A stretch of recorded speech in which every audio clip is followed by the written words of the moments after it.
நவரத்னா நிறுவனமாக அந்தஸ்து பெற்ற ரைட்ரு இது வந்து ரீசெண்ட் டேஸில் நல்ல மல்டிபேக்கர் இருந்திருக்கு. இன்றைக்கி ஒரே நாளில் 5% ஏறி இருக்குது. 490 உள்ள நேற்று ப்ரைஸ்லேருந்து 515 வரைக்கும் போயிருக்கு. இதோட சந்தை மதிப்பு வந்து 16,178 கோடியாக போயிருக்கு. இப்போது ரயில்டெல்லோட ஃபண்டமெண்டல் அனாலிசிஸ் பார்த்திங்கன்னா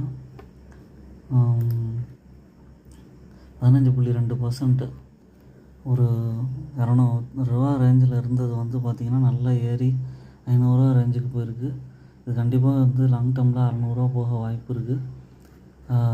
இதோட plus point free company hotel reserves நல்லா கொடுத்துருக்காங்க. Healthy dividend pay out 39.2%. Railway stock government ஸ்டாக்குங்கிறதுனால நம்மளால் கண்டிப்பாக நம்பி வாங்க முடியும். என்னோடய சேனலை சப்ஸ்கிரைப் பண்ணுங்கள். உங்கள் ஓன் அனாலிசிஸ் பண்ணிவிட்டு பர்ச்சேஸ் பண்ணுங்கள். தேங்க்ஸ் ஃபார் வாட்சிங் மை வீடியோ.